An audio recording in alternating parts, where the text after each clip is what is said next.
नमस्कार, आप देख रहे हैं YIS न्यूज।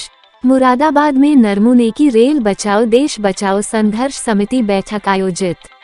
मंगलवार को कपूर कंपनी स्थित नरमू कार्यालय पर एक बैठक का आयोजन किया गया, जिसमें ARF की सवाई माधोपुर में हुई समीक्षा बैठक में लिए गए निर्णय, AI महामंत्री श्रेधाया, महामंत्री कॉमरेड शिव गोपाल मिश्रा के आदेश के अनुपालन में रेल बचाओ देश बचाओ समिति की कार्यशाला का आयोजन किया गया। इसके अलावा जिला ट्रेड यूनियन के क्षेत्रीय मंत्री चंद्रभान सिंह व डिप्लोमा फार्मासिस्ट एसोसिएशन के प्रदेश अध्यक्ष संदीप बडोला व जिला महामंत्री हेमंत चौधरी को रोडवेज कर्मचारी संघ के संगठन मंत्री SP सिंह को तथा AOBC के महामंत्री SK यादव को आमंत्रित किया गया। मुख्य अतिथि के रूप में नार्दर्न रेलवे मेंस यूनियन के केंद्रीय उपाध्यक्ष MP चौबे को आमंत्रित किया गया। रेल बचाओ देश बचाओ कार्यशाला की अध्यक्षता मंडल अध्यक्ष मनोज शर्मा तथा संचालन मंडल मंत्री राजेश चौबे ने किया। बैठक में आए सभी साथियों का आभार व्यक्त करते हुए फूलों की माला पहनाकर जोरदार स्वागत किया। समिति ने रेल को निजी हाथों से बचाने को लेकर गहन चिंतन एवं मंथन व्यक्त किया। कहा कि आने वाले समय में निजीकरण के विरोध में होने वाले आंदोलन की रूपरेखा तय करने पर चर्चा की गई। वक्ताओं के रूप में MP चौबे ने अपने संबोधन में कहा कि AI रेल कर्मचारियों की समस्याओं को लेकर सरकार की मजदूर विरोधी नीतियों के खिलाफ आवाज बुलंद करती आई है।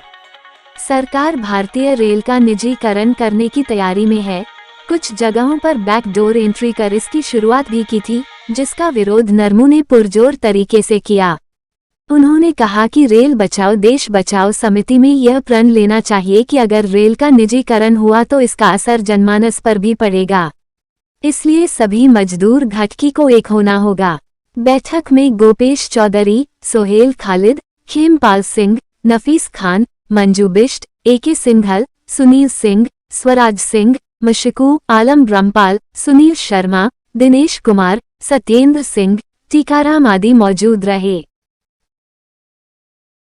स्टेट गवर्नमेंट के साथ ही केंद्र कर्मचारी हैं, उनके ऊपर एक कुठाराघात करने की जो नीति है, उस नीति का विरोध किस प्रकार से किया जा सकता है और गवर्नमेंट को इस नीति को लेकर किस तरह से बैकफुट पर किया जा सकता है, उसको लेकर आज हम लोग यहाँ पर चर्चा करेंगे।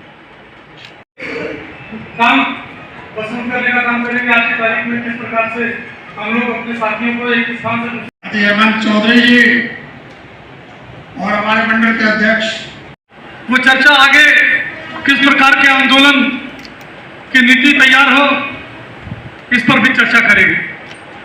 किस प्रकार से जो का गठन हुआ था और महामंत्री ने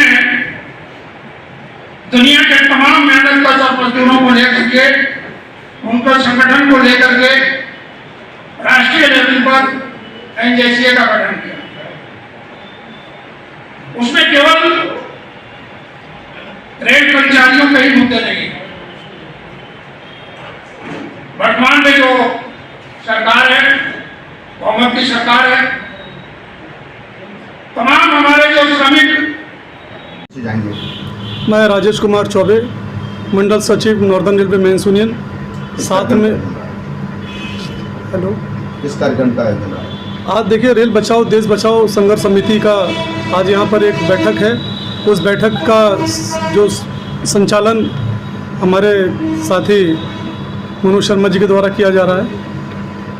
साथ में जो ये रेल बचाओ देश बचाओ संघर्ष समिति जो पूरे भारतवर्ष में आज all India railway men's federation के महामंत्री कॉमरेड शिव गोपाल मिश्रा जी के द्वारा एक आह्वान किया गया कि हम अपने अपने पूरे जोनों में और जोन से संबंधित मंडल में इसको मनाने का काम करेंगे, क्योंकि 9 अगस्त का दिन हमने इसलिए चुना कि इस 9 अगस्त के दिन अंग्रेज़ों भारत छोड़ो आंदोलन की शुरुआत आज़ादी से पूर्व हुई थी और उस दिन को हमने इसीलिए चुना क्योंकि आज की जो वर्तमान परिस्थिति है, उस परिस्थिति में इसी तरह से सरकार के द्वारा से नीतियाँ मजदूर विरोधी बनी हुई हैं। उसके लिए एक आंदोलन की आवश्यकता है और उस आवश्यकता को समझते हुए हमने आज संघर्ष समिति जो हमारी पूरे जिला स्तर पर उसका northern railway men's union Moradabad मंडल में बनी है, हमने उसको आज यहाँ आमंत्रित किया है और आगे के लिए जो रणनीति और विचार है उसकी एक कार्यशाला यहाँ पर हमने रखने का काम किया है। उसी के अंतर्गत यहाँ हम लोग उपस्थित हुए हैं। रेल बचाओ देश बचाओ क्या मतलब? रेल बचाओ देश बचाओ का मतलब ये है कि जो रेल भारतीय रेल हमारे देश की एक लाइफ लाइन के तौर पर काम करती है। और इससे ना जाने कितने ऐसे तमाम जो लोग हैं, चाहे वो गरीब हों, अमीर हों, चाहे वो व्यापारी हो, चाहे वो कर्मचारी हो, उन सभी को एक अच्छा रोज़गार मिलता है और उनको सुनहरे अवसर मिलते हैं। और आज की तारीख में जो कर्मचारियों के जो ये हित पर कुठाराघात करने का काम के कर्मचारी के लिए जो कर रही है सरकार, उसका एक उदाहरण मैं देना चाहूँगा कि जिस तरह से प्राइवेट वेंडर्स जब आते हैं तो स्वाभाविक सी बात है कि वो अपनी तरह से अपनी किरायों का निर्धारण करते हैं। और जब वो निर्धारण करते हैं, स्वाभाविक सी बात है कि वो किराया इतना हो जाएगा कि वो मनमानी करेंगे तो आम जनता उसमें सफ़र करना उनका दुश्वार हो जाएगा। आज की तारीख में यदि किसी भी प्रकार से किसी को तकलीफ़ होती है तो कहीं ना कहीं वो एक दूसरे के सहयोग से अपने गंतव्य तक पहुंचने का काम करता है। परंतु आने वाले समय में इस तरह की स्थितियां नहीं होंगी और कहीं ना कहीं चाहे वो मजदूर हो या कोई अन्य क्षेत्र के लोग हों, उनको भी इस मामले में मैं समझता हूं कि कठिनाई होगी, उसका असर पड़ेगा। मनमानी ढंग से जो किराए वसूले जाएंगे। आज की तारीख में जितने भी हमारे सरकारी तंत्र हैं वो जिसे कहना चाहिए देश की सेवा के लिए हैं, या कि नो लॉस नो प्रॉफिट के आधार पर काम करते हैं कि हमको देश की सेवा करनी चाहिए। तो इस बात पे ध्यान में रखते हुए आज तक जो वर्तमान पूर्व सरकारें थी वो काम करती रही, पर वर्तमान सरकार जो भी है या इससे पहले भी सरकार ने जो नीतियां बनाई वो उनका विरोध लगातार करते रहे और आज भी उसी विरोध को लेकर हम यहाँ एक कार्य करने की बात कर रहे हैं। आगे जो भी हमारा जो जिसे कहना चाहिए दिशा बनेगी, all India railway man federation के महामंत्री हमारे तय करेंगे। हम उसी हिसाब से रेल बचाओ देश बचाओ संघर्ष समिति जो हमारी है उसके आधार पर एक आंदोलन करने का भी काम करेंगे, जिससे कि ये जो वातावरण है वो ना बन पाए।